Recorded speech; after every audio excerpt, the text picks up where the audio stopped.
So இப்போ ஒரு பெரிய முடிவு. இந்த வீட்டுடைய ஒரு நிலத்த வித்து, அதுவும் விளைநிலத்த வித்து, அதில வர காச வச்சு கதிருக்கு வந்து பணம் குடுக்கலாம். இன்னொரு பக்கம் வந்து பார்த்தீங்க அப்படின்னா, செந்திலுடைய கடன அடைக்கலாம் அப்படின்னு முடிவு பண்ணிட்டாரு பாண்டியன். ஆனா இதுக்கு அந்த 3 அண்ணன் தம்பிங்களுக்குள்ளயும் எப்படி வித்தியாசமா ஒவ்வொரு விஷயங்கள் நடக்குதுங்கிறத இன்னைக்கு அழகா வந்து மொத்தமா 30 நிமிஷத்துல ஃபுல்லா காமிச்சுட்டாங்க.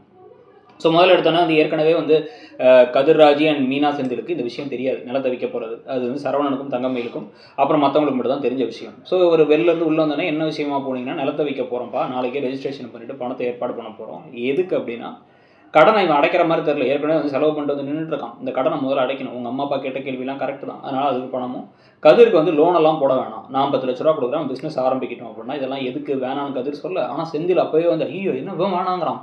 வந்தா சந்தோஷம் தானேன்னு அவர் நினைக்கிறார். அம்மா, அப்பா நமக்கு செய்ய வேண்டியதானே அப்படின்னு அவர் நினைச்சிட்டு இருக்காரு.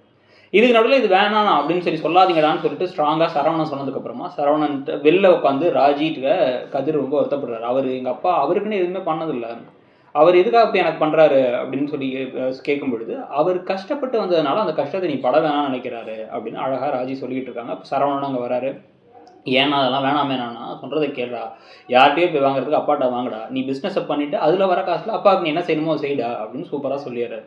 தங்கமயில் ஆனால் கடுப்படிக்கிறாங்க. அப்படியே உள்ளார போயிட்டு வந்து, என்ன நினச்சிட்டு இருக்கீங்க, எல்லாத்தையும் ஏமாந்தனமாக இருக்கீங்க, தலையில் மிளகா அரைக்கிறாங்க, ஏமாத்திட்டீங்க, போய் கேளுங்க அப்படி இப்படின்னு வந்து பேசிகிட்டே இருக்க. ஒரு கட்டத்தில் கடுப்பாகி சரவணன் என்ன சொல்கிறாரு, நீ சத்தமாகவே பேசு, அவங்களாம் உள்ளே வரட்டும், என்ன பிரச்சனைன்னு கேட்டால் தங்கமயிலுக்கு அவங்களுக்கு பணம் கொடுத்தது பிடிக்கலையா நான் சொல்கிறேன், அவங்க இப்போ என்ன ரியாக்ட் பண்ணுறாங்கன்னு பார்க்கலாம். ஒன்று சொல்லிக்கோங்க, எனக்கு ஒன்றும் பயம் இல்லை அப்படின்னா, கூடவே வந்து எதுக்கு நான் இங்கே படுக்காமல் அங்கே போய் படுக்கிறேன்னு சொல்லி கேட்டால், நீ ஒரு சரியான ஃப்ராடு, நீ வந்து சர்வர் வேலை பார்த்துக்கிட்டு இருந்த, படித்தேன்னு சொல்லிட்டு போய் சொல்லியிருக்காரு, டிகிரியே வாங்கலன்னு சொல்கிறேன், என்ன நடக்குதுன்னு பார்க்கலாம்னு அப்படியே பேன்னு பம்புறாங்க. ஏன்னா மடியில் கானம் அவ்வளோ வச்சுக்கிட்டு இவங்க பேசும்போது தான் நம்ம கடுப்பாகுது. ஸோ அவங்க உடனே வேன்னு முடிச்ச உடனே அவங்கள வந்து பேசாம இரு அப்படின்னு சொல்லிட்டு போயிடுறாரு சரவணன். இன்னொரு பக்கம் தான் வந்து பார்த்தீங்கன்னா, மீனா கிட்டக்க செந்தில் என்ன சொல்கிறாருன்னா, எல்லாம் எங்கள் அண்ணன் வந்து ஏன் அமைதியாக இருக்காரு, மற்ற வீடு மாதிரி இல்லாமல் உங்கள் அண்ணன் எவ்வளோ அழகாக பெருந்தன்மையாக ஒத்துக்கிட்டாரு, ஹெல்ப் பண்ணுறாரு அப்படின்னா, எங்கள் அண்ணனுக்கு எப்படியும் கடை வரப்போகுதுன்னு தெரியும், அதனால தான் அப்படி இருக்காரு. அவர் சுயநலமாக இருக்காரோ இல்லையோ, நானும் சுயநலமாக தான் இருப்பேன் அப்படின்னு செந்தில் ஒரு மாதிரி சுயநலமாக பேசுகிறாரு. இது மீனாவுக்கு பிடிக்கல.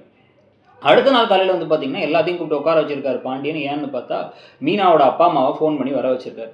அவங்க ஆனால் குத்தி காமிக்கிற மாதிரி பேசுகிறாங்க. இப்படி ஒரு மருமக கிடைச்சது ரொம்ப சந்தோஷம்னு பாண்டியன் சொன்னதுக்கு, ஆமாம் 10 லட்ச ரூபா லோன் போட்டு கொடுத்தா சந்தோஷமாக தானே இருக்கும்னு பேச, இவர் கடுப்பாகி கடைசியில் வந்து உண்மையை சொல்ல போகிறார். நாங்கள் கடனை வந்து நாங்கள் நிலத்தை விற்று கடனை அடைக்க போகிறோம், உங்கள் பிள்ளை வந்து எந்த கடனாலேயே நாங்கள் விடலை அப்படிங்கிறத சொல்ல போகிறாங்க. அதை பற்றி நீங்கள் என்ன நினைக்கிறீங்க, அந்த கதை போகிற போக்கு ப்ளஸ் தங்கமயில் நடந்துக்கிற நடவடிக்கைகள் பற்றி உங்கள் கருத்து என்னங்கிறத சொல்லுங்கள். தேங்க்யூ.